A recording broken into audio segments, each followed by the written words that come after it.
Good morning, all of you. Welcome to my class. Today I teach you the term unit and dimension. Before starting this point, we have to describe about the point how we write unit and dimension of any physical quantity by using this chart. एक chart आपको screen के ऊपर दिख रहा है. इस chart की मदद से हम किसी भी फिजिकल क्वांटिटी का मेन क्वेश्चन यहाँ पे ये है. आज हमको ये नहीं सीखना है डायमेंशन क्या है, डिफाइन ये है वो है. हमको सीखना है इस चार्ट के यूज से, by using this chart how we write unit and dimension of any physical quantity. तो सबसे पहले हम इस चार्ट के यूज से किसी भी फिजिकल क्वांटिटी को का यूनिट का डायमेंशन कैसे निकालेंगे उसको जानने से पहले इस चार्ट के बारे में देख लें. पहला है आपको नेम, दूसरा पॉइंट है एसआई यूनिट, तीसरा है सिंबल और चौथा पॉइंट है डायमेंशन. अगर हम बात करें लेंथ की तो लेंथ का एसआई यूनिट होता है मीटर, सिंबॉलिक रिप्रेजेंटेशन है एम और डायमेंशन है एल. अगर हम बात करें यहाँ मास की तो मास का एसआई यूनिट है किलोग्राम, इसको केजी सिंबॉलिक रिप्रेजेंटेशन और इसका डायमेंशन होता है एम. अब बात करें यहाँ टाइम की तो टाइम का जो एसआई यूनिट होता है वो होता है सेकेंड, सेकेंड का जो सिंबल होता है वो होता है एस और डायमेंशन होता है टी. टाइम के बाद बात करें इलेक्ट्रिक करंट की, इलेक्ट्रिक करंट का एसआई यूनिट होता है एम्पियर. एम्पियर को हम लोग सिंबॉलिक रिप्रेजेंटेशन ए से डिनोट करते हैं और इसका जो डायमेंशन लिखते हैं हम लोग आई लिखते हैं. नेक्स्ट पॉइंट बात करें टेम्परेचर, टेम्परेचर का एसआई यूनिट होता है केल्विन, केल्विन को के से डिनोट करते हैं और डायमेंशन भी होता है के. इसके बाद बात करें अमाउंट ऑफ सब्सटेंस, मोल बोलते हैं, एसआई यूनिट मोल होता है, सिंबॉलिक रिप्रेजेंटेशन भी, डायमेंशन भी सेम. इसके बाद ल्यूमिनस इंटेंसिटी की बात करें कैंडला, एसआई यूनिट कैंडला है, सिंबॉलिक रिप्रेजेंटेशन भी कैंडला और डायमेंशन भी कैंडला ही होता है. अब देखिए यहाँ पे हम इस चार्ट के यूटिलाइज से किसी भी फिजिकल क्वांटिटी का यूनिट और डायमेंशन कैसे लिख सकते हैं. तो सबसे पहले आपको यूनिट और डायमेंशन लिखने से पहले सबसे पहले हमको ये डिफाइन करना पड़ेगा यूनिट है क्या. तो यूनिट को समझने के लिए हम ऐसे बात करें, अगर हम सपोज चावल लेने जा रहे हैं और दुकानदार को बोलेंगे 4 पीस चावल देना, तो दुकानदार आपको चावल नहीं देगा, क्योंकि चावल का जो अप्रोप्रिएट मेजरमेंट है वो पीस में नहीं किया जाता है. चावल का जब भी मेजरमेंट करते हैं तो हम किलोग्राम में करते हैं. तो इसका मतलब क्या हो गया कि हर चीज को मेजरमेंट करने के लिए एक स्टैंडर्ड वैल्यू की रिक्वायरमेंट. ऐसा नहीं कि सोना ले जाएंगे, बोलेंगे भैया 10 मीटर सोना दे देना, ऐसे आपका बोलना फिर ये गलत कॉन्सेप्ट हो जाएगा. सिंपल सा कॉन्सेप्ट है. यूनिट का मतलब क्या होता है, to measurement of any physical quantity, किसी भी फिजिकल क्वांटिटी के मेजरमेंट करने के लिए स्टैंडर्ड वैल्यू इज रिक्वायर्ड. क्या बोले हम एक बार फिर से, to measurement of any physical quantity a standard value is required. This standard value is called unit of that physical quantity. यानी किसी भी फिजिकल क्वांटिटी को मेजरमेंट करने के लिए एक स्टैंडर्ड वैल्यू की रिक्वायरमेंट है. वो स्टैंडर्ड वैल्यू उस फिजिकल क्वांटिटी का क्या कहलाता है, यूनिट. और यूनिट में जो अगर हम टाइप्स ऑफ यूनिट की भी बात कर ले, टाइप्स ऑफ यूनिट बेसिकली दो टाइप का, एक हम लोग बोलते हैं फंडामेंटल यूनिट, दूसरा हम लोग बोलते हैं ड्राइव यूनिट. अगर हम फंडामेंटल यूनिट की बात करें तो सिंपल कॉन्सेप्ट है. फंडामेंटल यूनिट ऐसा यूनिट है जो अपने यूनिट और डायमेंशन के लिए दूसरे पर डिपेंड नहीं करता. जैसे आप ये चार्ट देख रहे हो, इस चार्ट में जितने भी फिजिकल क्वांटिटी हैं, लाइक लेंथ हो, मास हो, टाइम हो, इलेक्ट्रिक करंट हो, टेम्परेचर हो, अमाउंट ऑफ सब्सटेंस, कुछ भी जो भी फिजिकल क्वांटिटी है इस चार्ट में, सारे physical quantity fundamental physical quantity. इसका मतलब ये फिजिकल क्वांटिटी अपने यूनिट और डायमेंशन के लिए किसी दूसरे पर डिपेंड नहीं कर रहे हैं. तो ऑब्वियसली आप कैसे बोल सकते हो, that type of physical quantity which value does not depend upon other physical quantity, वो फंडामेंटल फिजिकल क्वांटिटी. अब हम डायरेक्ट फिजिकल क्वांटिटी की बात करें, सपोज एक एग्जांपल लेते हैं वेलोसिटी. तो वेलोसिटी बराबर होता है डिस्प्लेसमेंट बाय टाइम. वेलोसिटी बराबर डिस्प्लेसमेंट बाय क्या जानते हैं आप, टाइम. तो अगर हम डिस्प्लेसमेंट का ऐसा यूनिट लिखे तो डिस्प्लेसमेंट यानी लेंथ, चाहे वो लेंथ मिनिमम हो या मैक्सिमम हो, उसको हम लोग मीटर में मेजरमेंट करते हैं. तो सिंबॉलिक रिप्रेजेंटेशन डिस्प्लेसमेंट का मीटर और टाइम का सेकेंड.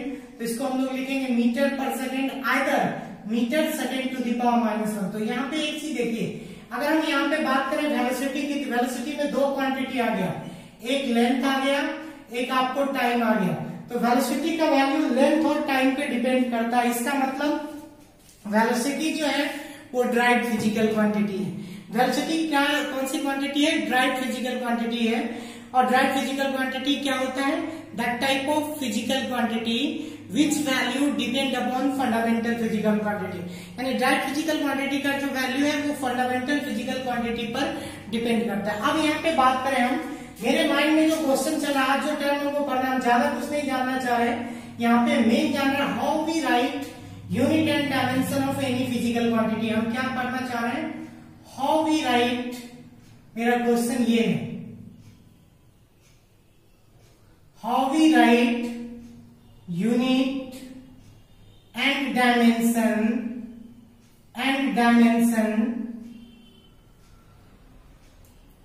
ऑफ एनी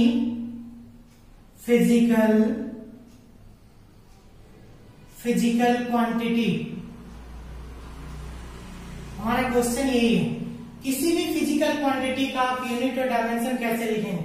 इसको लिखने से पहले एक और चीज बता दूं, इस चार्ट में 2 पॉइंट और ऐड होता है इसके अलावा। ये तो 7 फंडामेंटल क्वांटिटी है ही, इसके अलावा 2 और क्वांटिटी की बात करते हैं। एक प्लेन एंगल जिसका ऐसा यूनिट होता है रेडियन, दूसरा होता है सॉलिड एंगल जिसका ऐसा यूनिट होता है स्टेरेडियन। तो ये इसके बाद आपका ये चार्ट कंप्लीट हो जाता है। इस चार्ट को आपको बेसिकली याद रखना है। लेंथ का ऐसा यूनिट मीटर, ये आप पढ़े भी हैं, 3 तो हम लोग बेसिक कॉमन है, हम लोग पहले भी पढ़ते आ रहे हैं। अब देखेंगे इस क्वेश्चन पे हम डिस्कस कर लें, how we write unit and dimension of any physical quantity. पहले हम डायमेंशन या यूनिट लिखना चाहेंगे एरिया का। एरिया एक फिजिकल क्वांटिटी जिसका यूनिट और डायमेंशन लिखना चाहते हैं। एरिया बराबर फॉर्मूला होता है L इंटू बी, यानी लेंथ इंटू वेड्थ। तो लेंथ का जो ऐसा यूनिट है, लेंथ को भी हम लोग मीटर में ही मापते हैं और वेड्थ को भी मीटर में ही, तो मीटर इंटू मीटर। तो यहाँ जो एरिया का ऐसा यूनिट हो जाएगा, ऐसा यूनिट ऑफ एरिया वो हो जाएगा आपको मीटर स्क्वायर। लेकिन अगर हम यहाँ पे डायमेंशन की बात करें, डायमेंशन ऑफ एरिया, तो वो कैसे लिखेंगे? डायमेंशन ऑफ एरिया ऐसे लिखेंगे, यहाँ पे एरिया का डायमेंशन लिखना है तो लेंथ के लिए भी जो यहाँ पे चार्ट है देखिए, लेंथ का L यूज किया जाता है डायमेंशन के लिए, तो लेंथ के लिए भी L लिखेंगे और विड्थ के लिए भी L लिखेंगे। L इंटू L, फाइनली जो वैल्यू आएगा एरिया का डायमेंशन का वो आ जाएगा L स्क्वायर। ये हो गया डायमेंशन ऑफ एरिया। अब आप इसी चीज का हमको हर जगह आंसर ढूंढना है, कैसे लिखना है। आप देखिए इस चीज के बाद वॉल्यूम का भी हम ऐसा यूनिट लिख लें, तो वॉल्यूम का आप ऐसा यूनिट कैसे लिखेंगे? वॉल्यूम की बात करें, जो फॉर्मूला होता है L into B into H. तो लेंथ को भी मीटर में मेजरमेंट करते हैं, विड्थ को भी और एच को भी, तो ऑब्वियसली ऐसा यूनिट क्या हो जाएगा वॉल्यूम का, वो हो जाएगा मीटर क्यूब। अगर वहीं पे हम बात करें वॉल्यूम के बाद बात करें इसकी डायमेंशन, इसका क्या होगा, जरूरी है वॉल्यूम का डायमेंशन की, तो लेंथ में भी लंबाई यानी लेंथ का मतलब ही होता है लंबाई, और आप जान रहे हो उसको मीटर में मेजरमेंट करते हैं, डायमेंशन L, और विड्थ के लिए भी L और हाइट के लिए भी L, तो यहाँ पे हो जाएगा डायमेंशन इसका L क्यूब। अब जो बात करें नेक्स्ट, हम लोग आज यही डिस्कस करेंगे किसी भी फिजिकल क्वांटिटी का यूनिट और डायमेंशन आप कैसे डिफाइन करें। तो यहाँ पे नेक्स्ट पॉइंट अगर हम बात करें, जो आपको फिजिकल क्वांटिटी है वो वेलोसिटी की बात कर रहे हैं।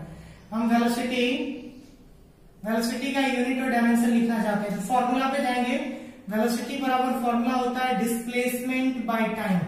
क्या होता है फॉर्मूला? वेलोसिटी बराबर डिस्प्लेसमेंट बाय टाइम। तो यहाँ देखिए फॉर्मूला के बेसिस पे जाएं तो डिस्प्लेसमेंट यानी मिनिमम डिस्टेंस। एक चीज और याद रखेंगे, हम डिस्प्लेसमेंट बोलते हैं, आइदर डिस्टेंस बोलते हैं, आइदर लेंथ बोलते हैं, सबका ऐसा यूनिट आप क्या यूज करेंगे? मीटर। तो यहाँ भी देखिए वेलोसिटी का तो ऐसा यूनिट यूज कर रहे हैं पहले डिस्प्लेसमेंट के लिए, क्योंकि फॉर्मूला होता है वेलोसिटी बराबर डिस्प्लेसमेंट बाय टाइम, तो मीटर, टाइम के लिए सेकेंड। तो वेलोसिटी का ऐसा यूनिट आप क्या लिखेंगे? Velocity is equal to either metre पर सेकेंड या metre second to the power -1। अब यहाँ से आप डायमेंशन भी लिख सकते हैं, बहुत आसान है। अभी हम डायमेंशन को डिफाइन नहीं किए हैं, पहले हम ये बता रहे हैं how we write unit and dimension of any physical quantity, यानी कैसे लिखते हैं आप डायमेंशन। पहले इसकी बात कर लें, फिर हम जाएंगे डायमेंशन के डिफिनेशन पे। अगर हम लेंथ के डायमेंशन की बात करें, सॉरी लेंथ के नहीं, वेलोसिटी के, तो चूंकि फॉर्मूला क्या है? Displacement by time. आप यहाँ पे चार्ट में देखो, डिस्प्लेसमेंट का जो ऐसा यूनिट है वो लेंथ है डायमेंशन, और जो टाइम का डायमेंशन है वो t है। तो आप जहां पे डिस्प्लेसमेंट लिखते थे वहां पे L लिखेंगे, टाइम की जगह t पुट करेंगे। तो वेलोसिटी में यहाँ पे हमने पुट कर दिया एल, बाय टाइम की जगह क्या पुट करेंगे टी। तो इसका जो डायमेंशन होगा ये आपको एल टी पे पावर कितना -1। ये हो गया यूनिट और डायमेंशन ऑफ वेलोसिटी। अगर इसी पे बेस्ड है एक पॉइंट, इसकी भी बात कर ले, एक्सीलरेशन के यूनिट एंड डायमेंशन की बात करें तो एक्सीलरेशन का यूनिट एंड डायमेंशन क्या होगा, एक्सीलरेशन के यूनिट और डायमेंशन की बात करें तो ए इज इक्वल टू, आप जानते हैं, rate of change of velocity with respect to time, either velocity by time बोलिए। तो अब देखिए वेलोसिटी का ऐसा यूनिट क्या है, अभी हम देख चुके हैं, metre second to the power -1।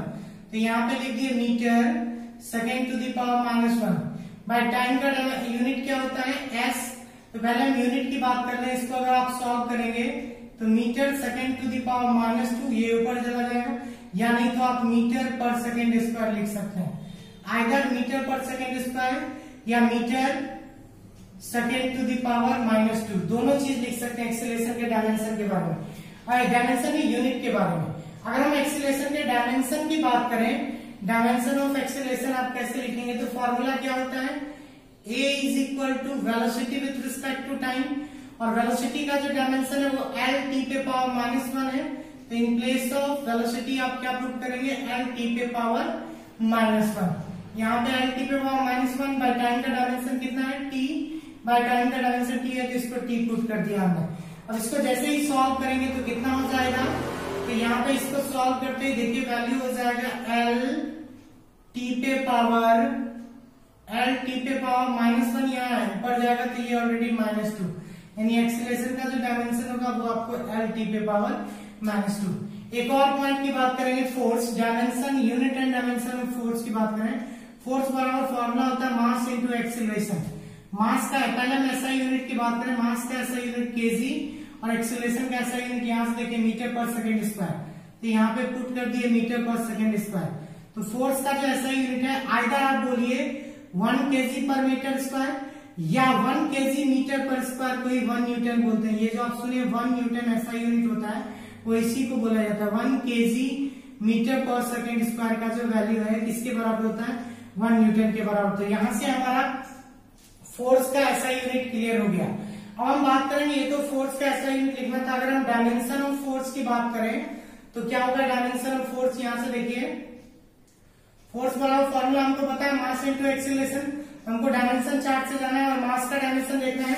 मास का डायमेंशन अगर हम देखते हैं डायमेंशन चार्ट से तो मास का डायमेंशन m है, तो इन प्लेस ऑफ मास आप क्या पुट कर देंगे m, ये हो गया आपको मास का डायमेंशन इंटू एक्सीलरेशन। तो एक्सीलरेशन का डायमेंशन अभी हमने निकाला ये एल टी पे पावर कितना -2, इन प्लेस ऑफ एक्सीलरेशन आप पुट कर दीजिए एल टी पे पावर -2, ये कितना होगा ml टी पे पावर कितना -2, ये हो गया आपको फोर्स का डायमेंशन। तो फाइनली आप फोर्स का डायमेंशन बोलेंगे ml टी पे पावर, डायमेंशन ऑफ फोर्स कितना हो गया ml टी पे पावर -2। कोई दिक्कत है यहाँ तक? नेक्स्ट पॉइंट अगर डिस्कस करें इस पॉइंट के बाद, तो फोर्स के बाद जो पॉइंट डिस्कस करेंगे वो पॉइंट होगा हमारा वर्क डन। वर्क डन की अगर हम बात करते हैं तो एक चीज ध्यान दीजिए, ऐसा unit and dimension of work done की बात करेंगे तो वर्क बराबर होता है force into displacement F dot S.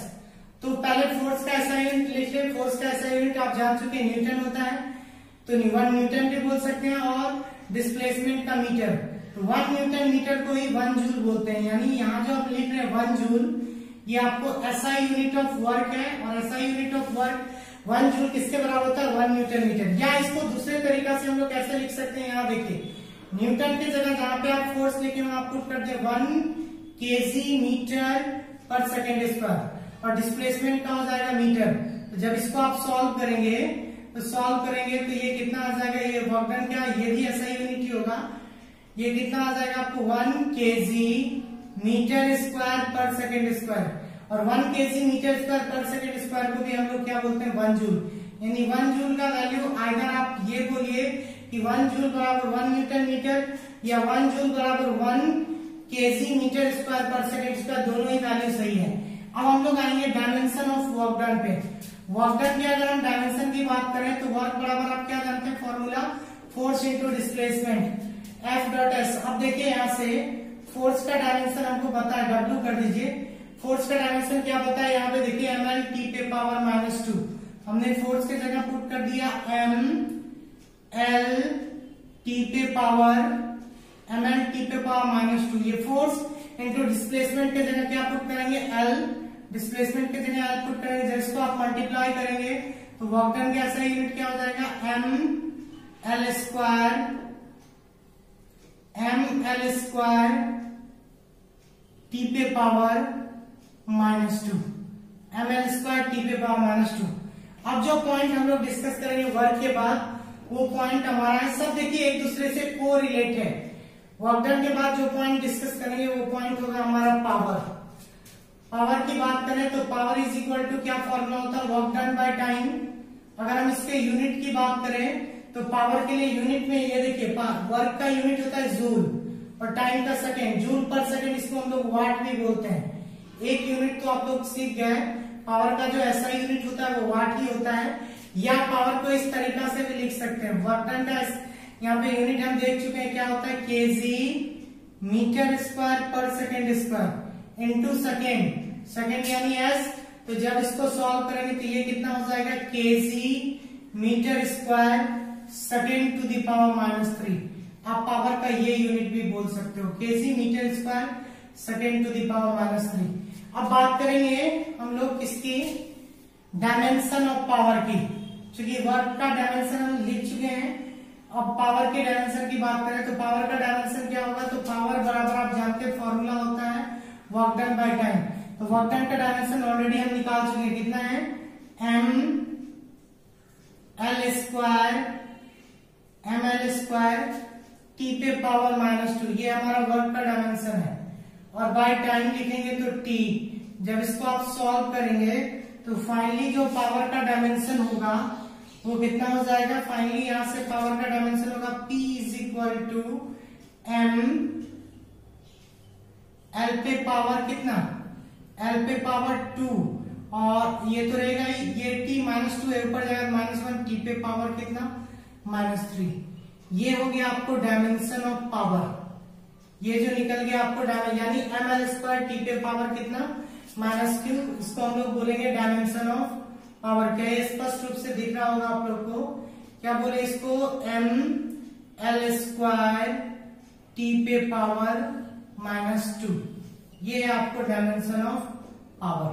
T पे पावर -2 नहीं, टी पे पावर -3। अब आगे बढ़ेंगे, अब कोई भी फिजिकल क्वांटिटी, ये बेसिक्स था। अब आप किसी भी फिजिकल क्वांटिटी का यूनिट और dimension bye using this chart कैसे लिखेंगे, देखिए ध्यान से। स्टार्टिंग में ही हमको जरूरत पड़ता है, जैसे find unit and dimension of momentum. हमको किसका यूनिट और डायमेंशन निकालना है, मोमेंटम का। मोमेंटम क्या होता है, formula P is equal to mass into velocity. तो मास के यूनिट की बात करेंगे तो ऐसा यूनिट ऑफ मास क्या होता है, पहले यूनिट लिख लें हम मोमेंटम का। यूनिट क्या होगा मोमेंटम का, तो मास को हम लोग केजी लिखेंगे, वेलोसिटी को क्या लिखेंगे, मीटर पर सेकेंड। तो केजी मीटर पर सेकेंड। अगर हम डायमेंशन की बात करें या इसको ऐसे भी लिख सकते हैं, P is equal to kg metre second to the power -1। हम डायमेंशन की बात करें, P is equal to mass, mass का डायमेंशन होता है केजी, ये डायमेंशन m, और वेलोसिटी अभी तुरंत पढ़े थे एल टी पे पावर -1, एल टी पे पावर कितना, -1। तो मोमेंटम का डायमेंशन हो जाएगा एल टी पे पावर -1। नेक्स्ट पॉइंट बात करें, एक दो और फिजिकल क्वांटिटी देख लें हम लोग। मोमेंटम के बाद जो फिजिकल क्वांटिटी देखेंगे हम लोग, वो फिजिकल क्वांटिटी है इम्पल्स। इम्पल्स की बात करें तो इम्पल्स का क्या फॉर्मूला होता है, force into time. I is equal to FT, force into time. तो ऐसा यूनिट तो आसान है लिखना, न्यूटन टाइम का सेकेंड। तो इम्पल्स बराबर न्यूटन सेकेंड बोल सकते हैं, ऐसा यूनिट। ये इसका क्या हो गया, ऐसा यूनिट हो गया। लेकिन अगर हम डायमेंशन की बात करें इम्पल्स का कैसे लिखेंगे, तो चूंकि I is equal to force का डायमेंशन अभी तुरंत बताए थे, m, पीछे आप कॉपी देख सकते हैं, एम एल टी पे पावर -2, ये हो गया फोर्स का डायमेंशन। इनटू टाइम, टाइम का डायमेंशन होता है t, तो कुछ नहीं है तो पावर 1 है। तो फाइनली क्या हो जाएगा, I is equal to m, यहां से सॉल्व करेंगे l इंटू l, तो l ही रहेगा, एम एल टी पे पावर -1 और ये -2 और +1, तो ये हो जाएगा टी पे पावर कितना, -1। तो ये आपको आ गया डायमेंशन ऑफ इम्पल्स। एक पॉइंट और डिस्कस कर लें, last point, to find unit and dimension of gravitation. इसके बाद किसी भी फिजिकल क्वांटिटी का आप यूनिट और डायमेंशन निकाल सकते हैं। ग्रेविटेशनल कांस्टेंट का निकालना है।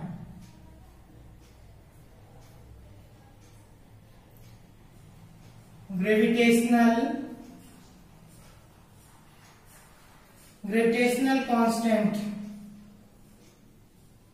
क्या होगा? ग्रेविटेशनल कांस्टेंट का अगर हम बात करें यहाँ पे तो क्या फॉर्मूला होता है? ये फॉर्मूला है F is equal to G m1 into m2 by R square. जहां पे क्या है? जी कांस्टेंट है, gravitational constant, m1 m2 mass है, r separation between two mass है, f फोर्स है। तो यहाँ पे हम g का वैल्यू निकाले तो यहाँ से आ जाएगा g is equal to F R square by m1 into m2। यहाँ से देखिए अगर हम बात करें ऐसा यूनिट की तो फोर्स का ऐसा यूनिट होता है न्यूटन, r डिस्टेंस के लिए तो ये हो जाएगा मीटर स्क्वायर और m1 m2 kg स्क्वायर।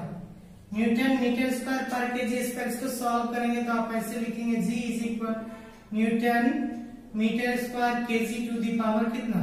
-2। तो ग्रेविटेशनल कांस्टेंट का ऐसा यूनिट ये हो जाएगा। अब हम डायमेंशन की भी बात करेंगे, तो डायमेंशन की बात करेंगे तो क्या होगा? डायमेंशन देखिए यहाँ से, ये लास्ट क्वेश्चन है, तो क्या हो जाएगा डायमेंशन? फॉर्मूला तो हमको यहाँ से मिल गया F R square by m1 into m2। तो यहाँ देखिए फोर्स का डायमेंशन हमको पता है m l t पे पावर -2। m l t पे पावर कितना होता है फोर्स का डायमेंशन? m l t पे power -2 into R square, distance के लिए l यूज करते हैं, into l square by time का डायमेंशन कितना हो जाएगा? टाइम नहीं, m1 m2 मास के लिए तो m स्क्वायर। इसको अगर यहाँ से आप चाहें तो कट कर दें, ये दोनों कट जाएगा, तो इस केस में ये ऊपर जाएगा m तो m पे power -1 l square into l, यानी l पे पावर q और t पे पावर कितना? t पे पावर -2। आज इतना ही। अगले क्लास में हम लोग यूज ऑफ डायमेंशन पढ़ेंगे। आप इसका प्रैक्टिस करेंगे, how we write dimension of any physical quantity.